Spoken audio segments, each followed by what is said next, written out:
Honesty, passion, experience. It's Timberwolves Explosion, hosted on the sportstuff.com and also brought to you by the Oddman Media Network. Here are your hosts, Paladino Joey and Marcus the Forecaster.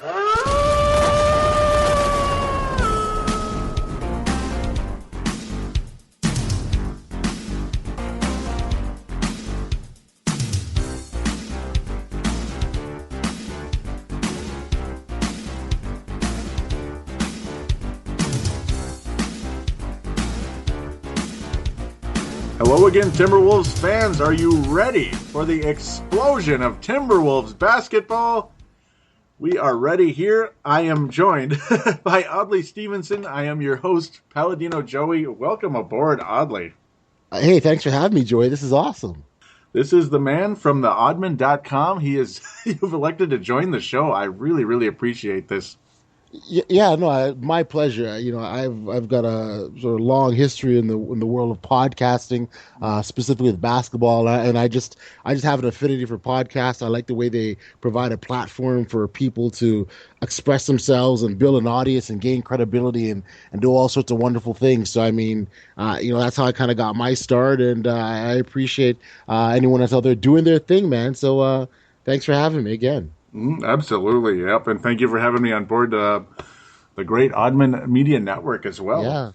Yeah, and to kind of give a little history about that. Yep. Just for myself, again, long time basketball NBA fan. About 5 or 6 years ago, me and a partner of mine decided to do our own podcast, and that was The Breakdown with David Audley, and that ran for about 5 years. And it was, we had a blast with it. We had, tons of great basketball guests and talking hoops. The motto for our show used to be called "For Hoops Talk the Way It Should Be," and it was just, two guys hanging out talking basketball. And for me, because podcasting is podcasting is where I got my start in sort of the basketball media world and really launched a lot of things for me. I've always just had an affinity for it, and when we made the decision just over a year ago to kind of go our separate ways and pursue our own projects, I still very much wanted to stay in the podcasting realm. So instead of doing my own podcasting, I created the Odd Man Media Network, and great shows like yourselves. Of obviously our buddies Hank and Vince from the Courtside Podcast are on board. Yes. Plus a slew of others who I'm talking about programs who I've just appreciated, shows I love the content. I could talk hoops forever. So the opportunity of collecting and providing a platform for other great podcasts to sort of share and share their passion was really something I thought was important, and I created that opportunity. So yeah, I'm in for that. I'm always, hey, if there's others that want to jump on board, I would love to have you. And again, there's more opportunities to talk hoops, man. That's what it's all about. That's exactly what it's all about. And I could talk basketball forever too. Shucks, some of my shows with the Forecaster, they went on a little too long, like 2 hours sometimes. The marathons. Yeah, they were podcasting marathons. But the crazy part is some of the longest shows ended up being the highest. They ended up getting like the highest response, the highest revenue. It's like, okay, wow.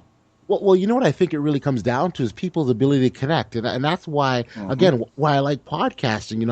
When we started, one of our main reasons why Dave and I thought it was important to do a podcast is about basketball specifically. Is here we are, we were two guys based out of Toronto, Canada, where a country is primarily known for hockey, and that's just a reality.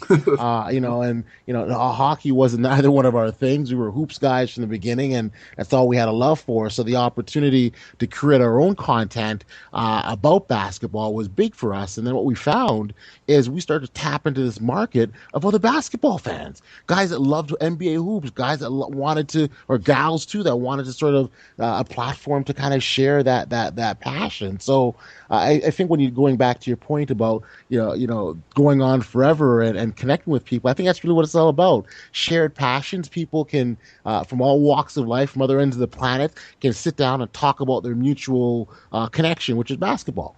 Mm-hmm. Oh, I absolutely love it. Heck, and was able to get Vince Germano on. We kind of built up a relationship because of that, and now Vin we've Rock, started a Vin show. Rock. Yes. The people's champ, Vin Rock. The people's champ. Oh, yeah, I love that. Yep, I love that introduction on that show. Courtside, of course, the courtside. No doubt. Yeah, I mean, you just meet new people, and heck, we met this way. It's very cool. It's a nice way to meet people and build relationships in the alternative media, we like to call it. Well, it is, and again, going back to that shared common interest. I mean, Yep. that's that one thing that we can connect with and just and go off on and be totally comfortable with. And I think that's again the opportunities of what podcasting can do for individuals. So if you're out there and hey, you ever thought about doing a podcast, I would certainly encourage that because without me having my podcast, I would never have been in an NBA locker room. I would never have had an opportunity to interview players directly or get back access to cool things. So I mean, if you're ever thinking about it, by all means, do it. Absolutely. I need to still get in the locker room, but yeah, you mentioned that. I mean, I noticed too. I was watching your video on your on the Odd Media Network page. Pardon me. I've noticed you had quite a few interviews. Who was the most interesting, if I can ask? It's funny. It's one of those things like if you go to a parent and go, hey, who is your favorite child, kind of a thing. It's like they'll pick them all, but certainly there's a few that stand out in my mind. The most unlikeliest one that was probably the most memorable, and I'll never forget. I think was good old Jaleel White. Do you remember him as Urkel on Family Matters? He came on the program, and many didn't know that he was a huge basketball fan. I mean, he was gigantic basketball fan. But more importantly, that he was just hilarious. He was the funniest guy I think I've ever had an opportunity to speak with. He had Dave and I in stitches. I remember after that interview, again, we did a phone interview with him. And after that phone interview, I remember calling my buddy Dave an hour later, and I still had a headache because I was just laughing so much. It was mind splitting. So, I mean, he was a lot of fun. I think back to a couple guys who've been on the program that unfortunately aren't with us anymore. Escalade Jackson, Troy Escalade Jackson, which is, of course, the brother of Mark Jackson. Troy Jackson was a street ball legend, and he'd been on our program a number of times, and he's just a down-to-earth guy that was a lot of fun. Another guy, Wayman Tisdale, for old basketball heads may remember him. He again, another gentleman that's no longer with us, but I just remember talking to him shortly after he had one of his legs amputated, and shortly after that, we had an opportunity to sit down and chat with him, and he talked about how inspirational that was, how much of inspiration he was to other people that were going through similar battles, and how important it was for him to keep on that fight. And he certainly did do that. And again, he's one of these guys that, and you hear about these guys that have a career after basketball. He went on to have an amazing jazz career. Was a great musician. I mean, he was always a jazz musician throughout his playing career. So after his playing days are over, he just continued that on. And he did made a phenomenal life after himself. So just again, I just feel really blessed of an opportunity to share some really neat stories. Again, funny guys, heartwarming, down to earth guys, just a wide gamut and just a lot of fun. Yeah, that's pretty cool. And I remember Wayman Tisdale. My basketball experience goes back to about '91, back that old Lakers, Lakers and Bulls. Yep. How far back do you go about? Oh, I mean, I remember the Pistons back in my earliest days, certainly the Bad Boy Pistons, and then prior to that, of course, you had the legendary Magic and Bird matchups, which really, I think that's really what they really started the trend of really getting basketball fans excited about the game, and then obviously with a passion, and I mean, they had some huge battles, the Celtics and Lakers. So I mean, I was hooked from back then, a young kid watching it, going, wow. This is cool, right? So, that had to be awesome. That had to be awesome to go back into the '80s, the Lakers Celtics. I mean, they made a Sega Genesis game simply called Lakers Celtics. I still remember that back then. Yeah. Look at you going back in the history books there. Yeah, it's because the matchup was just so it was embedded in NBA history. So it's like, let's just make a game named after it and then go from there. Well, yeah, and I think too what they did is where they really started to sell personalities, and they Yep. wanted people to connect with the individuals, and I think that's brilliant. I mean, and you give all the credit to David Stern, newly retired commissioner, but he really marketed the game as the individuals, and just sort of to sort of fast forward a little bit. Part of one of the new roles that I have, actually I wouldn't say new, but in the last couple of years, I've been heavily involved with the National Basketball League of Canada, where I do a lot of media publicity promotional work, and what we do is we sort of take the David Stern approach, where we start look at focusing on individual players, marketing them, how do fans connect with them, how do they relate to them to be fans of the overall league itself. So David Stern obviously he did a bunch of great things, and I thought that was one of his more brilliant moves in terms of finding ways of connecting fans to the game itself. Yeah, he sure has globalized the sport in a big way. He's done a lot of things. He got lucky at the beginning. Obviously, the Yep. '84 draft. It doesn't get better than that. Sure. It's been a heck of a career. It's 30 years now. We moved to Adam Silver.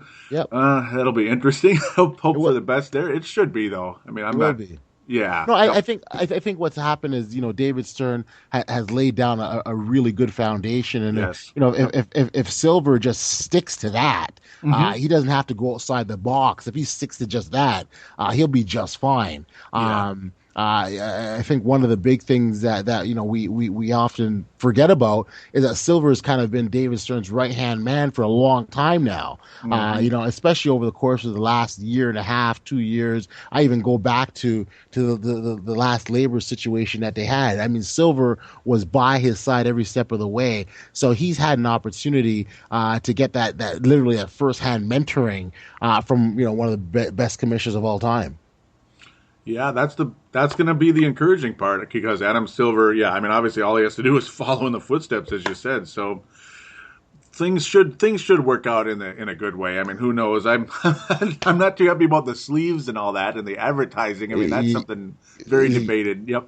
Yeah, you're right. I mean, I think it for the traditional NBA basketball fans, they look at this and say, "Why are we doing this?" Yeah. Does the NBA have to sell their soul, so to speak, in this manner, and by creating these new marketing ventures to make billions of bucks off of? And I mean, the debates can go back and forth on that. For me, at the end of the day, the quality of play on the court is what I focus on.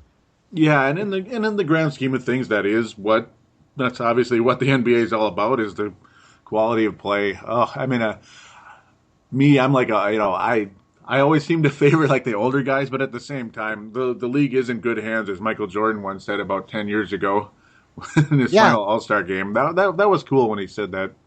Well, they do. I Mm, think, yeah, I think they are, and I think they have been, and I like the direction that the league is going in. I mean, again, yeah. going back, the NBL National Basketball League of Canada. I'll make a quick plug here if you don't mind, but Oh yeah. Yep. it's Canada's first All Pro league. There are 9 teams throughout the country, and the league is growing. It's only in its third season, but it's got huge acclaim and players from all over.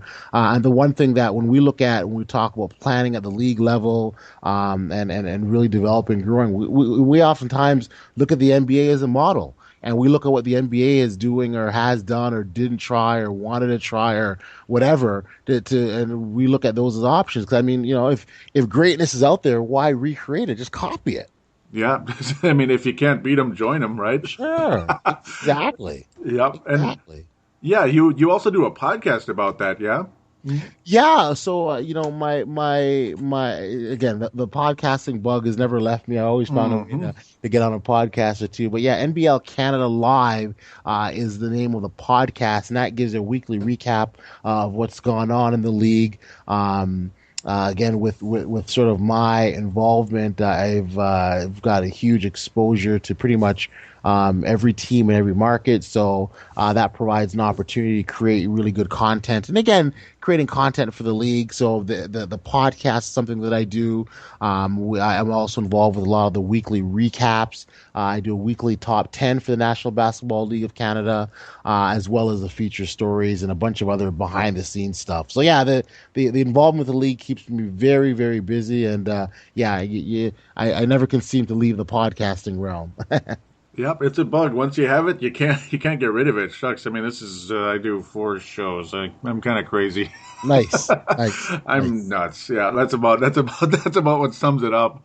But no, that's a great show. I've checked it out, and it was a nice way to kind of indirectly get to know you a little bit before I came on. I wanted to Appreciate it. listen to a few shows. Yeah, Yeah. yeah, for sure.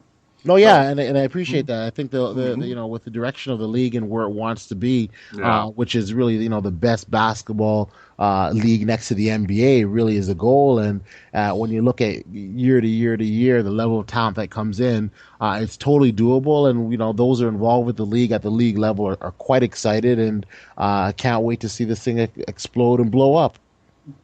Yeah, but yeah, I hope it does. I hope it does for sure. So tonight, are we ready to switch directions back to the current NBA? Sir, while we're here, why not? Since Dare we're we? Dare we? Right? Dare we?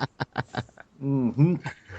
Well, your Toronto Raptors, they got a nice little win tonight against the Pelicans. Of course, the Wolves couldn't beat them the other night. That was, you're, I feel for your oh, wolves. I really do. yep. They're it's one of, like each and every year we go into the season and there's a Oh level yeah, of optimism, right? And as there should be. I mean, everyone's yeah. starting 0-0. You've got big hopes and dreams for your squad, and I think the Wolves had a lot of hopes coming in with That, respect to just how well they can do, and would this be the year they legitimately challenge for a playoff spot?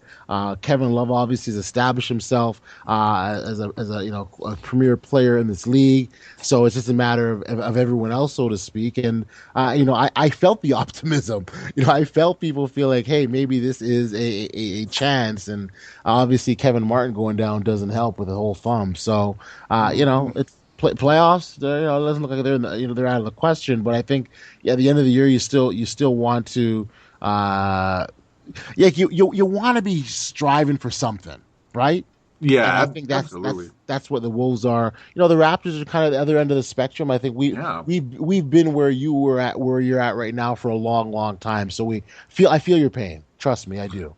yeah. It's just it's like you keep coming in ready to rock and roll, and then it's just another kind of a underachieving type of season, which definitely is the case of the Wolves. In the past 2 years, we could have blamed injuries and all Sure. that because there were so many. But this year, it's like there's some. And obviously, the Kevin Martin one just happened. Love keeps getting banged up lately. It's like I'm starting to think he's a hockey player lately. But he's getting knocked around, banging his knee, hitting his neck on the floor, gosh, tailbone. I mean, it's like all the above. Yep. But that's just now, whereas before that, it's just losing games. Rubio's field goal percentage hasn't really increased over the course of his Yeah. career. Well, yeah, Uh, the Rubio thing. I mean, I think he gets a pass at times because yeah. he can make these flashy plays to other and get the balls to his teammates in the right spot and make them look good. Hmm. But at the end of the day, you still want your point guard with a legitimate jump shot that can make defenses honest. If my defense against you is to give you space because you're not going to shoot it, you're not helping the squad. No, not at all. I mean, you need to be able to space the floor. I mean, that's one of the 101s of the league, really.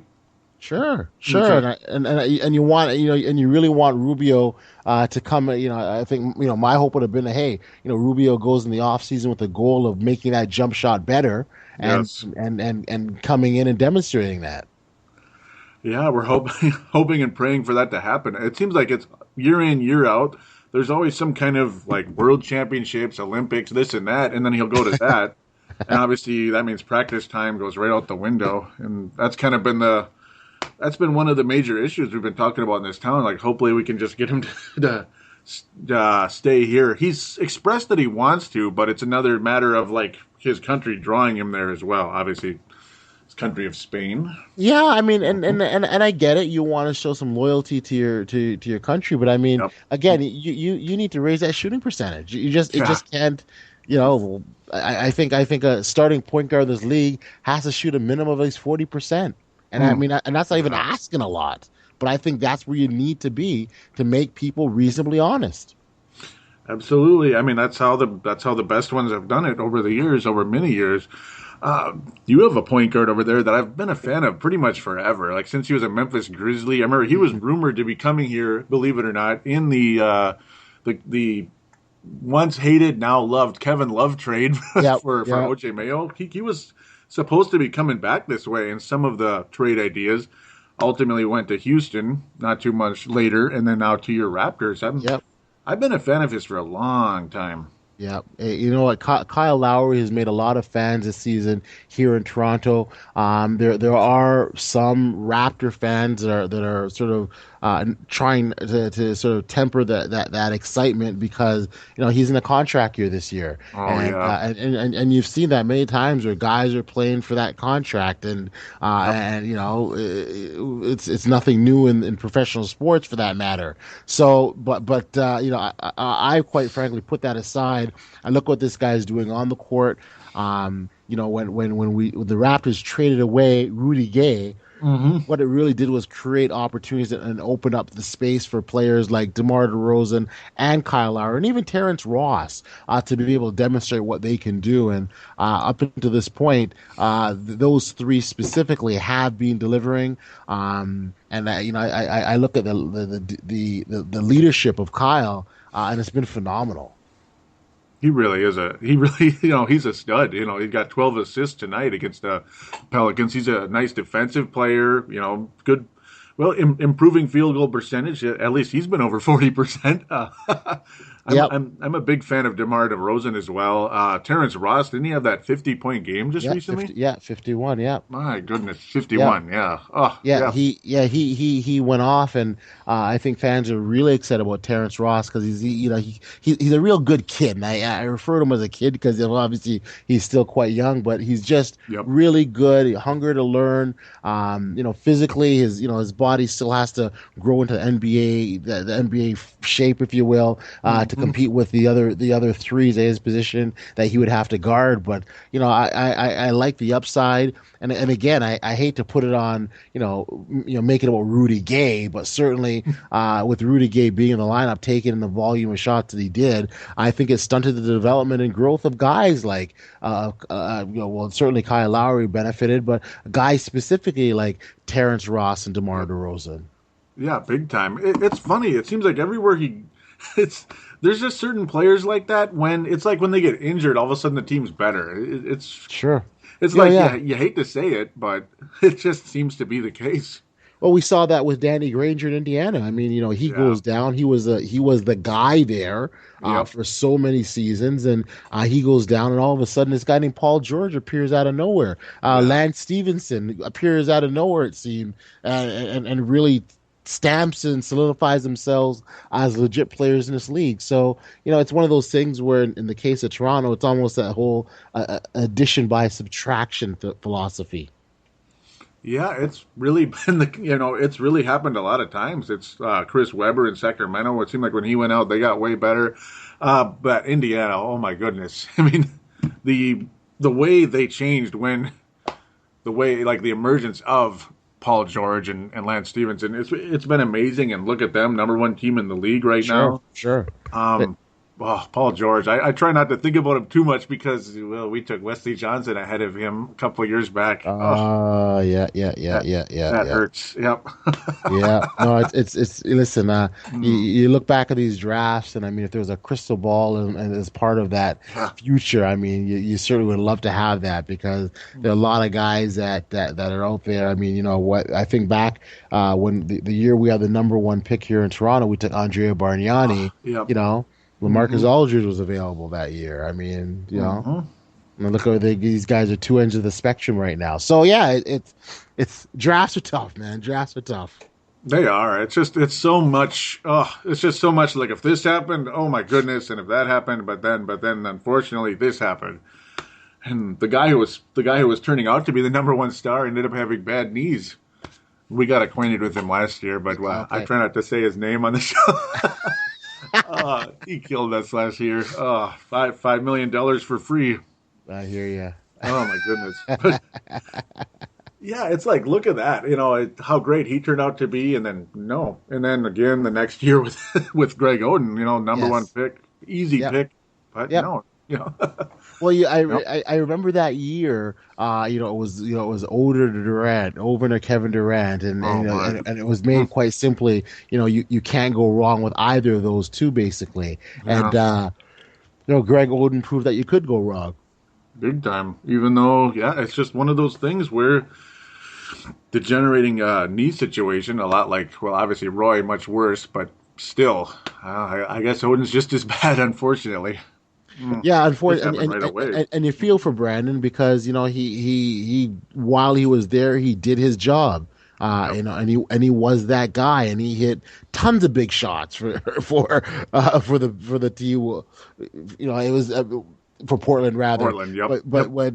when you look at what he had done over the course of his career, you feel excited. I know he joined the T-Wolves afterwards, but there wasn't really much there. I mean, in fact, to show you how much I believed in him at that time, when he made his return, I actually picked him up on my fantasy squad. I really felt and believed that he could have a major impact and come around and not be the guy he was before, but certainly make a reasonable contribution. And unfortunately, I didn't do well that year.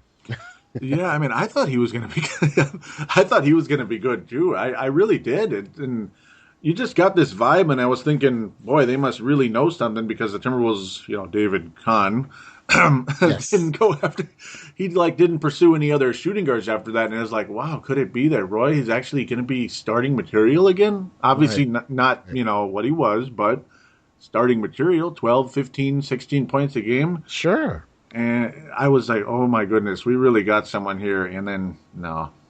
It didn't work out, and, Yeah. and this is Yep. a reality in the NBA scene. I mean, you take a chance, and I give credit to David Kahn for making that move. I mean, it Hmm. takes a lot of guts to try and go after a guy that once was that no longer is, and you feel that he could deliver. And unfortunately, it didn't work out for the Wolves. No, big time. Big time. Oh, it's just classic situations. Yeah, I mean, that's what the NBA is all about, hypotheticals and all that. But really, I mean, I don't know if this is, I don't know if you agree with this, but I've been in a way, semi pleasantly surprised with Toronto. I mean, at least they're above 500 in a conference right now like that. that Mhm.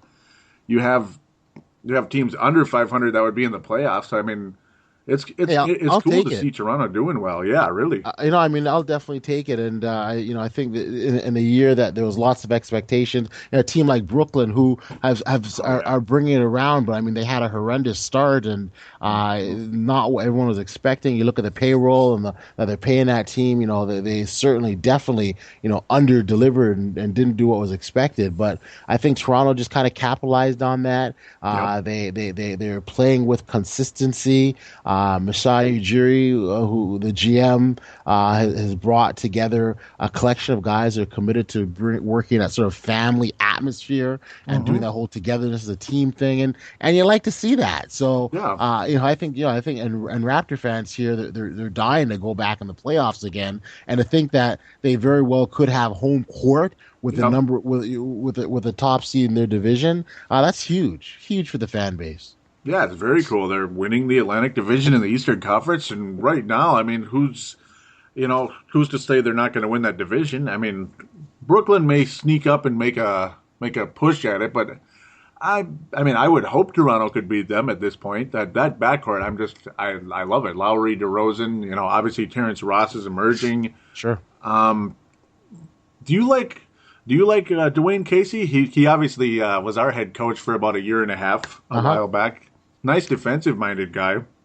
I actually am a big Dwayne Casey fan. I've Hmm. had an opportunity to chat with him on a few occasions, and the thing that I like about Casey and that he as a coach, he holds players accountable.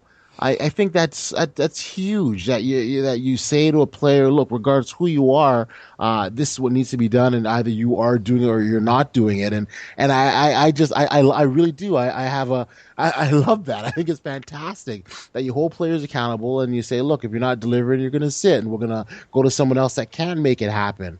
And the other thing I appreciate about Casey is that his messaging is clear. There isn't any confusion. What he wants from players, what he expects from them, he lays it all out. I had an opportunity to speak to a lot of players, and the one thing you'll oftentimes hear is that, and we'll see this, and as fans, and we've watched this as well, where we'll watch a team come out of a timeout. And we're like, what the heck did they just do? Yeah. And they'll throw the ball away or whatever. Well, oftentimes, the messaging in the huddle isn't clear, and they come out confused. And you would think that at the pro level that this wouldn't be the case or it shouldn't be happening, but in reality, it does. It happens more often than we realize. Where maybe a coach will call a play, all of a sudden a player will freestyle and go off on their own and do their own thing. And I mean, listen, and as a coach, you want to give that latitude to players to make those types of decisions. But there are instances where the messaging just isn't clear, and that's what leads to the confusion. I think Dwayne Casey is definitely clear with what he wants his players to do. That's important. That's very important, because I mean, the last thing you want is confused players. I mean, dare I slide off for 3 seconds? It's like look at the NFL at times. It's like you talk about confusion, and you just know the coaches, they're not relaying something correctly, and then Yes. Obviously the players are humans, the coaches are humans, but when you have a coach like that can relay the message to the players properly, like apparently Dwayne Casey does, I mean that does build a nice foundation for the team for the time being and for the future. It's huge. It's huge, and I think it's something that's oftentimes undervalued or underappreciated. Your ability to say to someone, "Hey, look, here's what we want to do." Look, I coach my son's little league basketball team and a bunch of 7 and 8-year-olds, and that's tough to get them to do what you want them to do after the timeout, man. It is not an easy thing, and not that I'm comparing NBA players to 7 and 8-year-olds, but the reality is. It's the way you deliver the message is what's the key in all this. Yeah, that's cool. And yes, you did. I was reading about that a bit. Yeah, that's cool. How long did you do that? Did you coach youth? Oh, I've been Still are? I still am for sure, but I've been involved with youth basketball for a while. I mean, I first started coaching my daughter when she was about 7 or 8, and she's now 18 years old. So I've been doing that for a while, and my little guy's jumped up and wanting to get involved with the sport, and he loves it a lot, which is no coincidence, but he loves the game an awful lot, and he's been as long as he's involved, I've been coaching as well. So yeah, it's just something that's part of me, and my style when it comes to coaching. In fact, I oftentimes tell people I'm absolutely terrible at X's and O's stuff, calling plays. I don't do that at all. My whole thing is really conveying the fundamentals of what the game is about and what you're trying to do. And I'll give you a quick example. I remember going several years back. I remember going to a tournament, watching with my daughter's team, and watching a bunch of 7 and 8-year-olds play. And I was so amazed that this one little girl came down the court, and she was a point guard, and she was calling up hand signals, calling a play with these hand signals. And I was just blown away. I'm like, wow, these 8-year-olds are calling plays.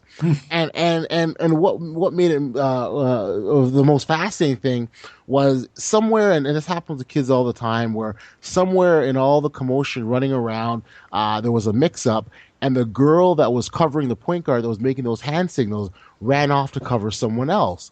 So now you have this point guard with a wide open lane to the basket, but she didn't choose to score. And the reason why, because the play wasn't designed for that. The play call was someone's supposed to set a screen. I use a screen and then try and score.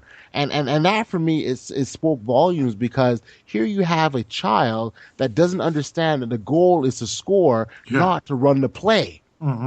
So, Yeah. and we see that often in kids' sports where they're not taught the right things fundamentally and why they're supposed to be doing what they're out there to do. And so for me, that's kind of my base. I don't run no plays. I got none. I mean, that those 8-year-olds probably know more plays than I do, man. I don't run plays. I just, I focus on here's how you play the game and here's what you're supposed to be doing out there.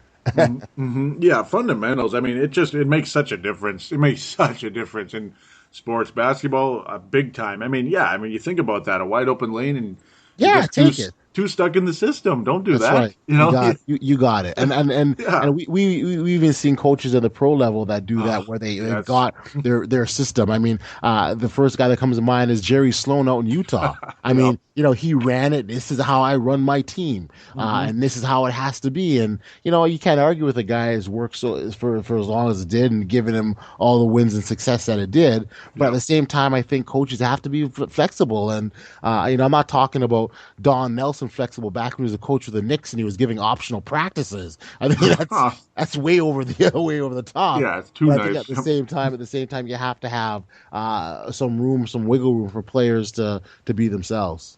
Yeah, very, very important. I mean, and you get easy points. You have to take them if you want to win the game. You have to take You got it. easy points. Obviously, like one fundamental that drives me nuts in the NBA is I can't get over how many guys. Like I know this is kind of like semi-random, but I can't get over how many guys like they have some type of a lane or at least something, and they don't even go glass. It just drives me nuts. They, Mm. they they try to go, they try to scoop like the front of the rim, and it bounces out or hits the front of the rim, and I'm just stunned by it. Like glass is like, It's a lost you know, start.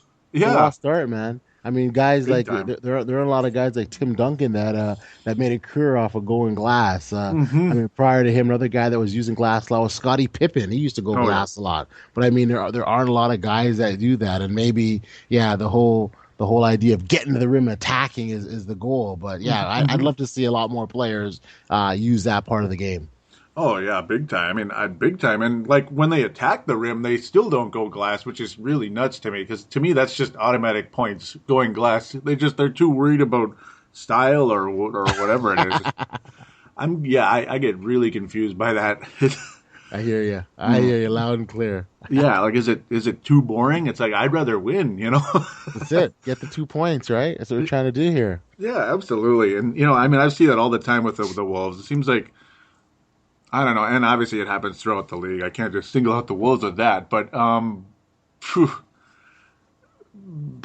yeah, when you see players lack fundamentals, it can just drive you nuts. And with the Wolves in general, I'm sure you've probably been aware of this. How Rick Edelman has built a reputation of not playing young guys. I mean, we're talking back to his Golden State Warrior days. Sure.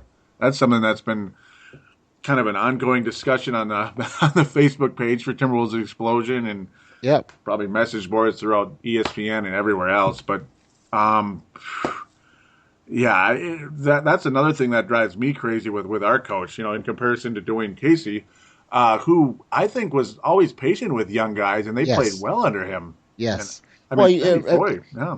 I think with when you think about young players, the thing that they need more than anything else is someone to believe in them and have that patience that you just referenced. Like it Hmm. needs to be there to give that confidence and getting a player comfortable. Because once you're comfortable, then you can operate freely in what the system and do what needs to be done out there. But if you're looking over your shoulder, wondering if you're going to Ugh. screw up, all that kind of thing, am I going to get the hook because if I didn't run the play properly? Like I mean, you're just setting players up. So I think, as far as Adelman goes, I mean, I remember him Hmm. back in the Kings days when he stuck to his rotations and Yep. ran his guys, and that was it. And you're right, the young guys never got much of a chance to get in.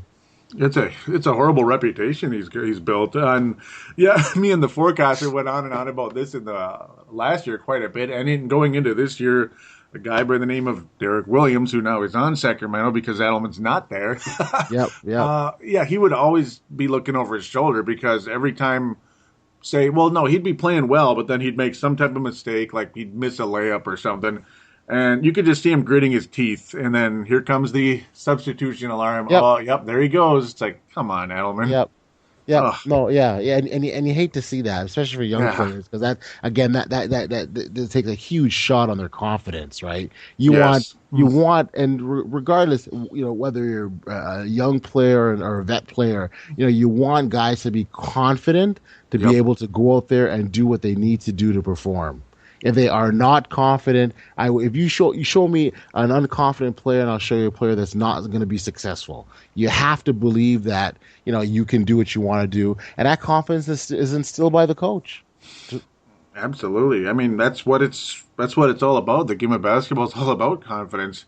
Shabazz Muhammad, Gorgie Zhang, they never seem to get to play. Like Zhang gets to play a little bit, and it seems like he kind of makes little wild mistakes once in a while.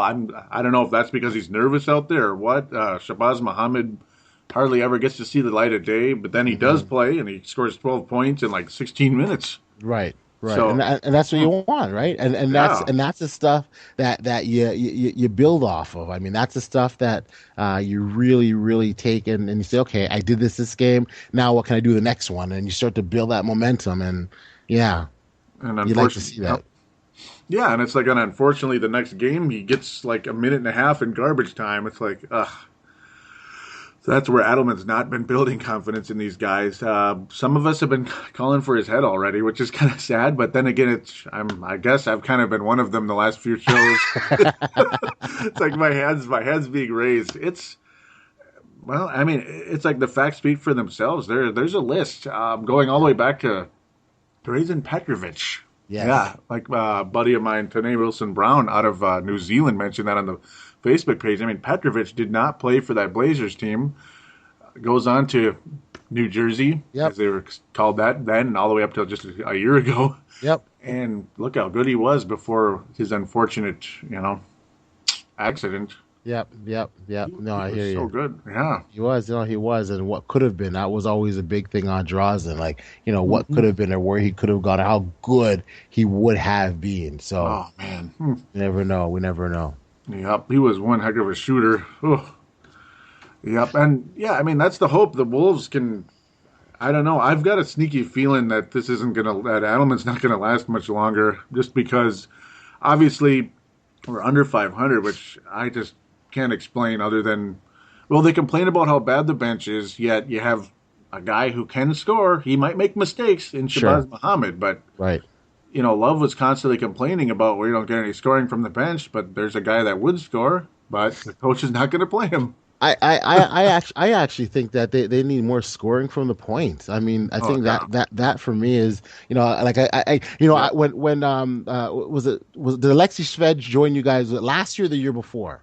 Was it Oh, last year? it was last year. Yep. Yeah. So when he came on board, and again, he is one of these players that have great international experience, and you have expectations, and you're not going to expect it to exactly translate because the game's a bit different on the international level where Alexi has a lot, again, a lot of experience. But I had higher hopes for him. I really did. Yeah, yeah, yeah. I did too, and there were times he would show flashes of it, especially with, of course, Kirilenko, who's like his Sure. soulmate on the court. He's really good at like transition passing. He's really good at that, but it seems Right. like the rest of his game, obviously, his physicality is like 1%. I mean, he Right. can't handle any type of bump in the head or anything. He can't seem to handle any of that, but once in a while, like I was saying, he'll show flashes, but then he's the type of guy. It seems like when he gets quote unquote smacked in the mouth, he just kind of curls up. Right. Right. Right. Right. Yeah, that's too bad. It I is. thought he could have I thought he could really help your squad out a lot. Um, and again, we talked about Rubio and his lack of not Yeah. having a decent jump shot. I think that hurts the team. Hmm. But yeah, I need to need to see more from the point. You're not going to ask JJ Barea to do everything, right? Oh no, I hope not. Well, Yeah, he's, to think that he might be the best option at the point at this present time, it's just, I mean, you or you have more other places that you should be getting stuff from. You really should. yeah, it's horrifying to even think about because JJ Barea is the classic. Every team has a guy like this. It seems like just about the BJ Armstrong, if you know what I mean. Like when he Sure, was in Chicago, the gunner. sure, That's sure. basically what Barea is. Yeah, and Sometimes, once in a while, I mean, I like him when he's driving to the basket, but once in a while, it's just like, yeah, like once in a while he's solid and he looks good, and then other nights, it's just begging to get him out of there. And Right. that's another Edelman thing where there are times when Rubio was playing, actually playing pretty good, and this happened last week where Rubio didn't play a minute or a second, pardon me, in the fourth quarter. It was all Barea, and I was just in agony the whole time because Barea wasn't doing well either. Ugh, Right. Right. I was getting sick. I hear you. Yep, lots of ranting. So yeah, I mean it's stuff like that. 2 games ago, Rubio actually he scored quite a bit, which was pretty cool. I mean, he shows flashes of it at times, but the consistency apparently not there. 2 of 10 Right. tonight from the floor. That Um, hurts. yeah, it hurts a lot. Still managed to get 9 assists, but it's the lack of consistency. And And again, that goes back to my point. I mean, your yep, starting point guard has to be a threat on the offense, and yep, you can't be shooting 20%. yeah, you're dead on with that about the whole. He needs to be a factor in the offense. That has been one of like pretty much the Achilles heel, you could say, of at least the starting lineup for the Timberwolves. You could say with the obviously Love's going to score, Brewers here and there. He's kind of a wide receiver out there, but Yep. he's a good one. Yep. Martin's this and that. He can be really good. He can be frustrating because he's not really strong. But yeah, I mean, it does all kind of come to Rubio. He's in a lot of ways, in hockey terms, he'd be wearing the captain's C out there, Yep. Yep. and he needs to be, He needs to be that threat. he needs to be that threat. I mean, he needs to keep the defense honest. He does show ability to take the ball to the hoop surprisingly at times, and sometimes he'll make the threes, but sometimes he doesn't. It's just it's all a consistency thing Right. that can drive a fan nuts. I hear you. Loud and clear. And Loud it and- should. No, you have to be a threat. If Mm-hmm. you're not, then you're just taking up space. It's 4-on-5 out there. Yeah, totally.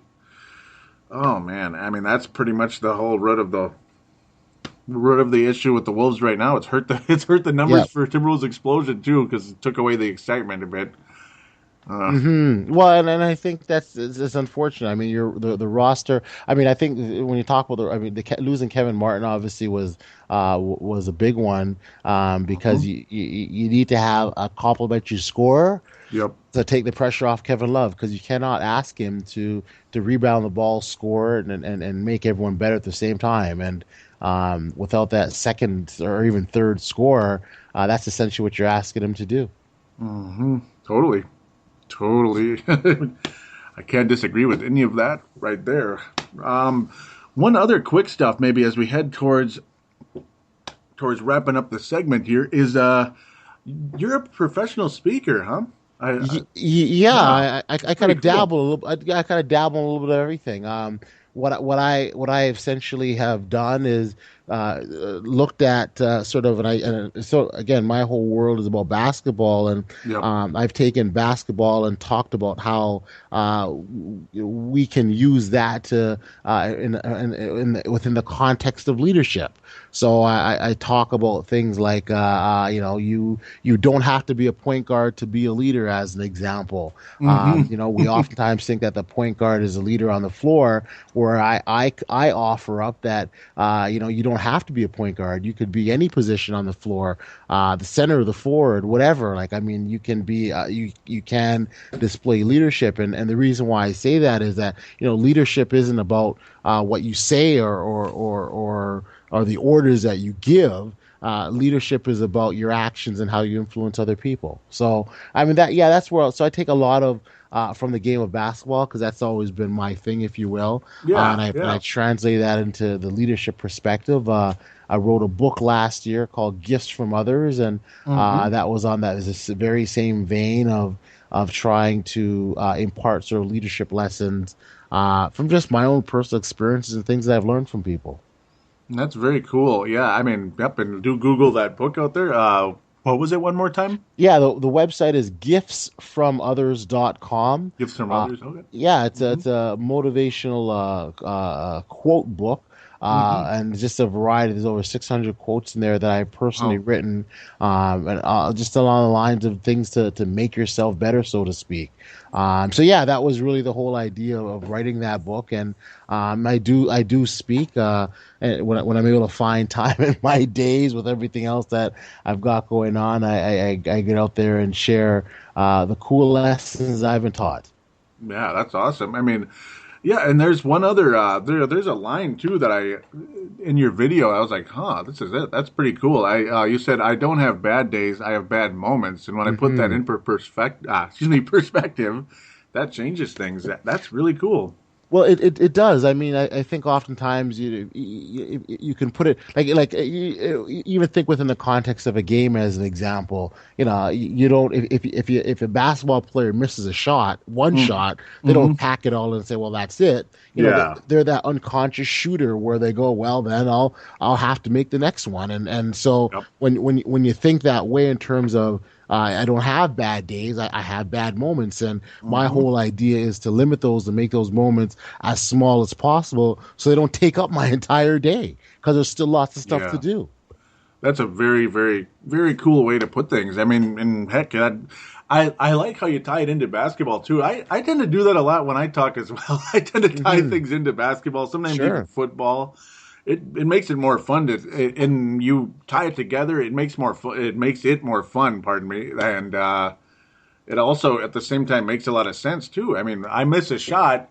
Sometimes I might go 0 for 3, but still finish the game with like 35 points. Well, exactly, exactly. There's all sorts of reasons that can come into play or factors.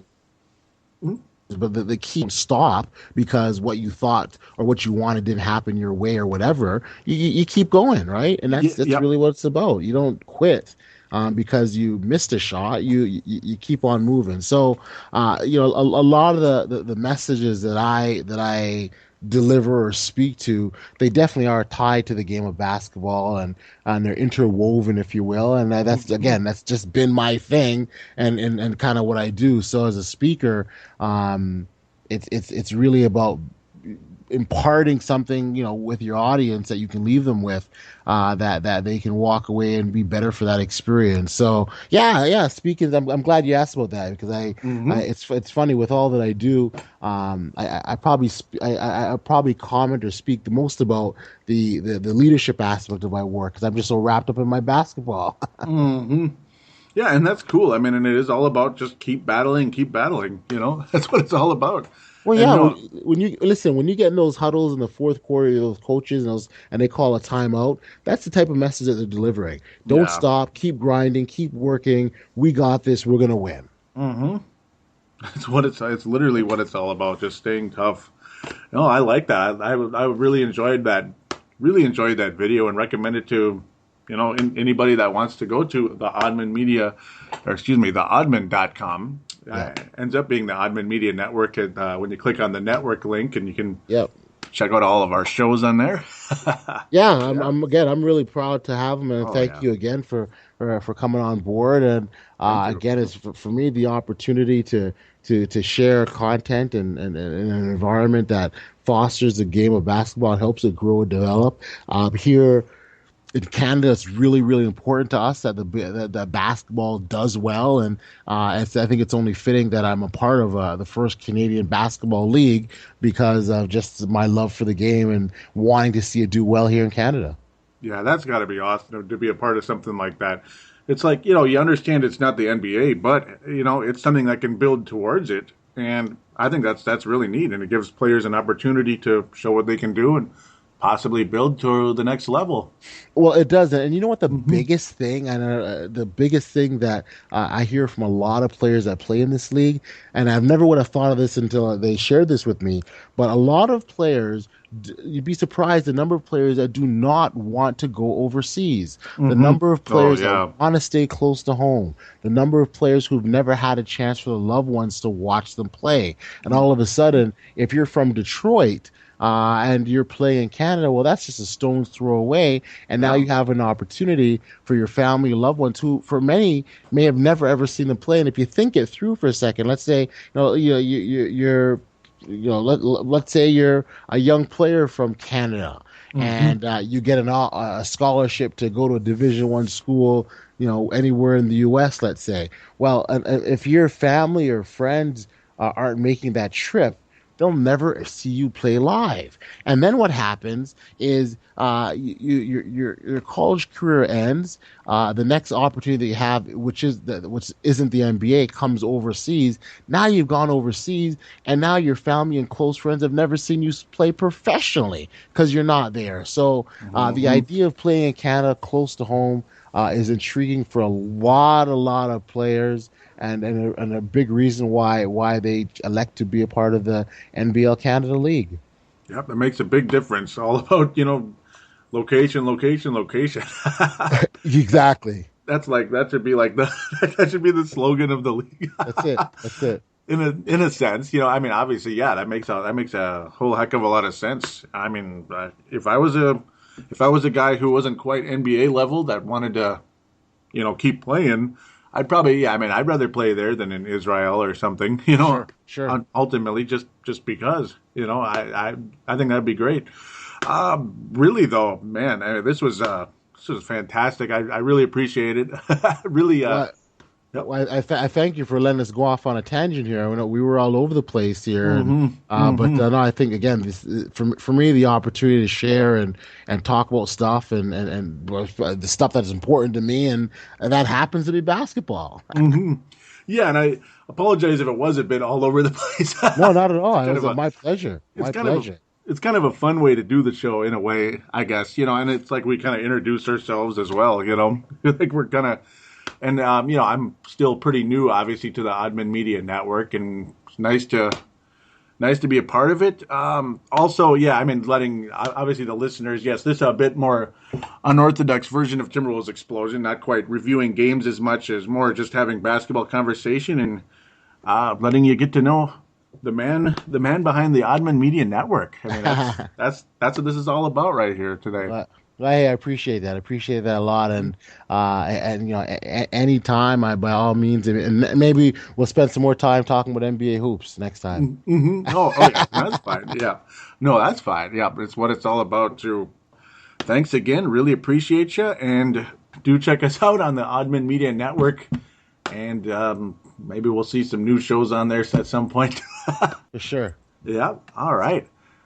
So thanks again. We will be back to talk about the fan interaction. You guys get a chance to interact with us on the Facebook and Twitter. We'll be back right after this.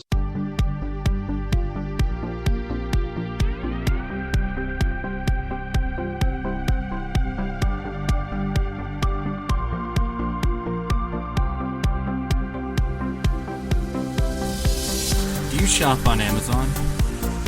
Did you know that you could support this podcast just by doing your normal shopping on Amazon? It's really easy to do. Just go to thesportstuff.com and click on one of the many Amazon pictures. Do your normal shopping, and Amazon sees that we referred you, and they give us a percentage.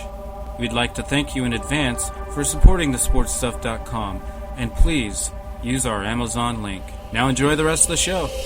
We are going round like Contact us and support Timberwolves Explosion by liking us on Facebook and following @Wolves Explosion on Twitter. Don't forget to call into our phone lines at 209-736-7877. That's 209-736-7877. Too busy to sit in front of a computer? Simply download Timberwolves Explosion on iTunes for Apple devices. For Android, download the Double Twist app. And for Windows and BlackBerry phones, simply find us in the store. And now, back to Paladino Joey and Marcus the Forecaster.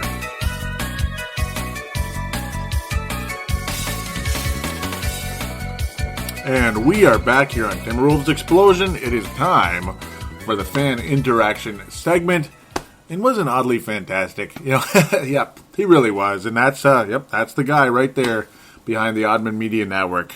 Definitely recommend that. Anyhow, but yeah, again, want to continue to thank him for being a part of this. And yeah, expect to have him back on at some point as he extended the invitation. So really cool. Yeah, and yes, we will be more NBA related. It was just more of an introduction, and of course, talking some NBA. You know, we're just kind of getting to know each other right here on air in a lot of ways. So that is the case. Hope you did enjoy that. On to the Facebook page. Yes, sir, the Facebook page for Timberwolves Explosion. And right away, I have to make a correction because I was telling Audley that Tanae Brown made this post. It was actually Kalen Woods. And, of course, Tanae makes a lot of fantastic posts. But, yeah, at the same time, I mean, I got to make sure I credit the correct person. Apologize to you, Kalen. Another fantastic poster on this page. He was saying, watching an old ESPN documentary on the Yugoslavia national team in particular, the friendship between Vlade and Drazen. Yep, Drazen Petrovic, yes. And when they both came to the NBA, and Drazen was struggling for playing time and getting rid of them, who was his first coach?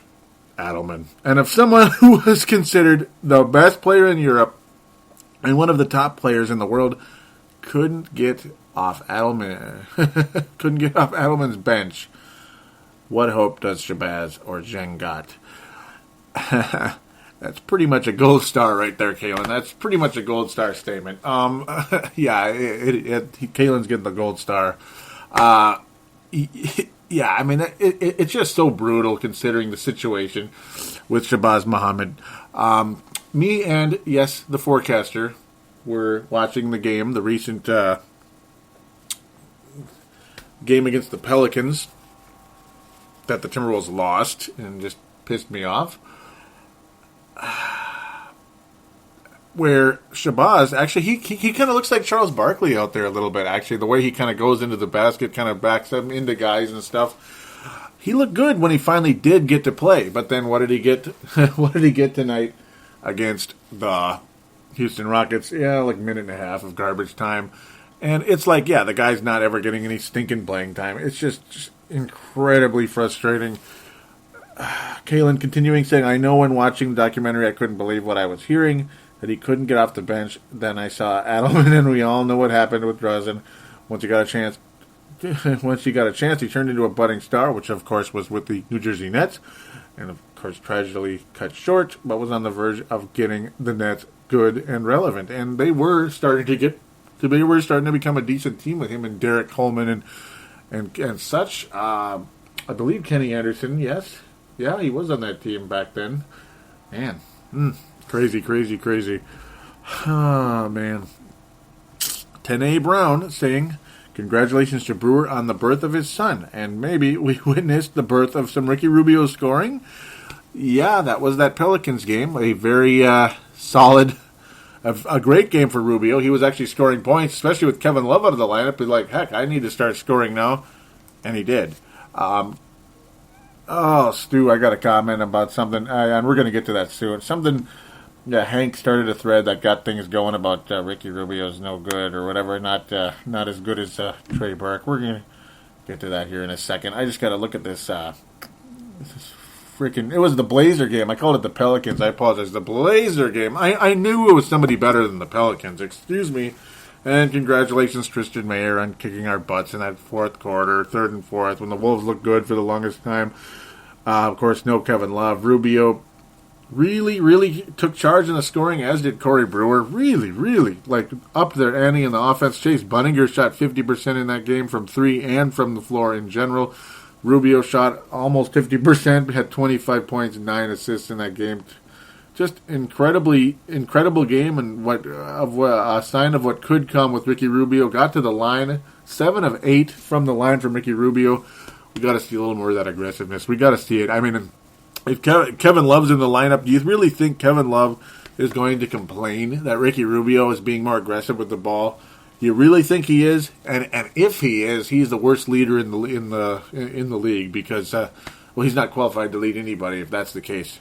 Because Ricky Rubio plays anything the way he did against Portland, the Minnesota Timberwolves, as oddly so astutely mentioned, would be a much better basketball team, without a doubt. Because look how good the Wolves were against Portland when Ricky Rubio was aggressive like this and actually was making some shots and was attacking the basket. How much better were the Wolves in that situation against a good basketball team? Yeah, so point made. And Shabazz Charles Barkley Muhammad also had a solid game in the limited, or well, actually more. He got more than limited time for once. It's probably the first time all season. Okay, anyhow, I dragged that out a bit, but again, because the show was kind of unorthodox, no reviews and such. God, I'm just looking at that thread. There's 68 comments on there, so you know I'm not going to read all of them. I'm going to kind of hit some of the notables. Hank McCoy. And yes, thank you for that comment, Tanae. Always keep posting. Love everything he has to say. Hank McCoy saying, hey, Joey, just a question for your next show. If Caleb is planning to leave Minnesota, would a number 1 pick in the draft be enough for him to stay? Maybe.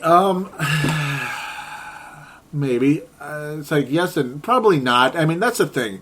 You know, now that I think about it, if Kevin Love is planning to leave, he probably would just leave. He would probably be like, you know what, a number 1 pick, whatever. Unless it was like the number 1 overall pick. Because you simply said number 1 pick. Number 1 overall, maybe. But if a guy's flat out planning to leave, I don't think he would stick around just because of a draft pick, per se. Even if it was a really good player. Because I don't know if he has enough. If he was leaving, that would mean he'd pretty much given up, had no faith in the organization, as they say in Canada, at least in the hockey parts of it. If a guy's pretty much hard set on leaving, I don't think a draft pick would keep him around. I'm really, again, crossing my fingers at that. I'm going to continue with that conversation in a little bit. Here's one that kind of went 8 bleep, we'll say, because there's 68 comments. I don't know if I'll ever get to all of them. Obviously, I'm not going to read all of them. There's just too many. It's hard to even get it going. Hank McCoy simply saying, Timberwolves should have kept Trey Burke. He's better than Ricky Rubio. There, I said it. Oh, Hank, zing, and all that good stuff. I'm trying to do that sound effect you make when you're like, what? What? That one, too. Hank says, I don't care what you say, Vince. I'm convinced. You're Vince and convinced. Hey, that's an interesting combination of words there. Oh, boy. It just bounces around. And Vince says, I'm convinced you're a dickhead. Hank saying, truth hurts. Talk about that, chump. Whoa, these guys going at it. I'm trying to find where does he say it? Stu Vincent says a couple of things here. Let's see, I got to get to them. I'll just look at Stu here. He says, Timberwolves get no applause from me for selling jerseys and TV rights throughout Europe or for having an overhyped point guard. Look at you. He said, I heard a bunch of ladies figured it was right up my alley. I'm trying to find that comment. Where was it? Here it comes. This is it. This is it, Stu. Look at you. You're getting the, well, Hank should get it too. The green star for making me vomit, because it's green, you know what I'm saying? You guys, look at you, Stu. I love Hank and Stu, but man, look at you. If Ricky Rubio was just some dude named Rick Rubenstein and came from Wisconsin, especially if he came from Wisconsin, by the way, instead of Spain, he'd be in the D-League.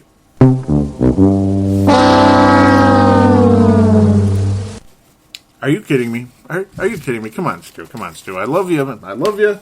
Never stop posting or anything, and I even keep making comments like that too, because you're more than welcome to be on the show.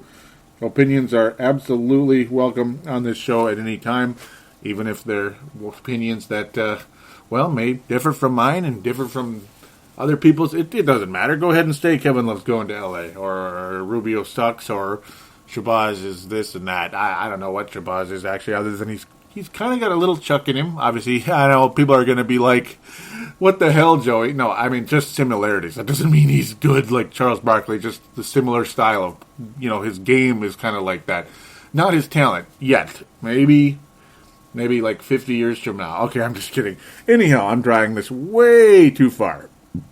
But yeah, he says that Rubio can't shoot, can't guard Steve Nash's Walker. No, I don't buy that about the defense. No, I don't think his defense is that bad, and he does gobble up the passing lane, which I do appreciate. Creating turnovers gives you extra possessions. That's a good thing, isn't it? I mean, yeah, maybe he gambles a little bit, but not that much. I don't really see Rubio getting absolutely obliterated on a regular basis. am I really wrong to say that? I mean, I've been watching a lot of Wolves games, and I don't really get the vibe that Rubio's a horse crap defender. I just don't. At times, okay, but not all the time. So let's wrap up that thread before it goes on for 15 minutes. And I know this show's long. I apologize, guys. But, we had a lot of fun along the way here. Tanae, yes, I like this post. I like it. Actually, Vince saying something first, saying those Rubio haters have gone a tad quiet. Keep doubting, people. It's only going to make it more sweet for me. Yeah. Yes, Silver Star, Vince Germano there. Silver Star. And this post here by Kevin Love. Yes, Kevin Love on the Timberwolves.com and Mark Remy, our buddy, on Timberwolves.com as well. I got to get Mark Remy on here, too, sometime. I mean, he would be a perfect guest for the show, and he was so kind to, help us get plugged on Timberwolves.com. I wish that meant the listenership would go up, but I don't know. I guess there's just not enough Wolves fans out there. I don't know what the heck. But it'll go up. Okay, I got to stop thinking about that. Danae said, winning record, and we keep Love. And I'm going to read a bit what Lovey said. He's not Lovey Smith, he's just Kevin Love. He says, it's been an amazing couple of weeks. I was humbled and honored by your support. Getting named as a starter for the 2014 All-Star Game in New Orleans, Timberwolves fans and people of the Upper Midwest have been awesome since the day I arrived in Minnesota. Thank you all for your all-star votes. See, this is the second part here is where I kind of get I think he's staying. Other people say no, I think he is. He says, these are exciting times for all of us. This past week, we announced plans for our new practice facility and training center, Mayo Clinic Square, along with the up-and-coming renovation of Target Center. We will be practicing and playing in some of the best facilities in the league. As players, we appreciate your support. We notice the crowds. We notice when the crowds get larger and louder. We draw energy from that. I'm looking forward to representing you in New Orleans the second half of the season as we continue, he's probably saying, and the second half of the season as we continue our push for the playoffs. And my future in Minnesota with the Timberwolves. Now, either Kevin Love is the biggest lying, manipulating SOB in the world, or this is an extensive conversation of his future being in Minnesota. Now, it's not just the ending of it at all. The ending part is the part that could be just kind of but then again, even that as well sounds good. It sounds good. But the upper part to me, why would he talk extensively about the practice facility and the renovation of the Target Center if he was on his way out in a year and a half? I don't know. Again, either he's like a lawyer lying his teeth out like lawyers love to do. I just do not like lawyers at all. And I hate what they've... I'll just leave that alone. I hate what they've done to this world. Okay, anyhow, there, I said it. Either he's one of those, or there's just, to me, there's too much reason to believe that he is connected to this franchise and this community enough that he wants to stick around. It just seems like it to me. I'm getting that vibe, folks. I'm getting that vibe. A lot of people thought Wally, I've said this before, but a lot of people thought Wally was on his way out. But the way Wally was talking, I got the vibe he was going to sign a long-term contract. And guess what? He did. I think Kevin Love will re-up when the opportunity does present itself. I do think he will opt out when the opportunity presents itself as well to get the long-term max contract security that Flip Saunders, Glenn Taylor, and co. will obviously offer. And I do believe that signature at the bottom of this of this image here that Tanae and Mark Remy posted on Facebook, I do believe that same signature will be at the bottom of a Minnesota Timberwolves max contract in a year and a half. End of sermon, end of podcast, and end of Timberwolves Explosion episode 120. I do appreciate all of you for listening. Again, do appreciate all of you. Don't forget about the sportstuff.com, which is the flagship website of Timberwolves Explosion. And, of course, theoddman.com. It's not odd as an O-D-D. It is A-U-D-M-A-N. Like, kind of almost like spelling oddly, but with A-U-D-M-A-N. Theoddman.com. That's how you can get there and go from there. Learn more about Mr. Audley. Learn more about NBL Canada. And, of course, the other NBA podcasts that are on there as well, like The Courtside And on thesportsup.com, there's the crossover, the New York Knicks, Brooklyn Nets podcast. Two Australians that are just the bomb. Love Rusty and PMAC, and you should as well. And talk about numbers, that show does pretty good. Yeah, it does. It does pretty good. I just want to appreciate all of you. Do give a positive rating on iTunes if you could, and if and when you do, you will get a shout out on Timberwolves Explosion. Do appreciate you oh so very much. Always have, always will. Never stop posting, and those of you that may identify as Rubio haters, don't stop posting. It's part of the show, man. It's part of the show. All about discussion. We don't have to agree on everything, because if we do, this would be a very, very boring world. Yes, it would. Thanks again for listening, and do take care, do stay warm, and do stay cool for those of you in Australia, because I keep hearing how hot it is there, and they keep hearing how cold it is here. All right, so do stay comfortable for those of you out there all over the place, and stay safe for those of you in the Georgias and the Kansases and all that stuff. Thanks again for listening. End of sermon, end of tangent. Thank you. Take care. We will be back next week.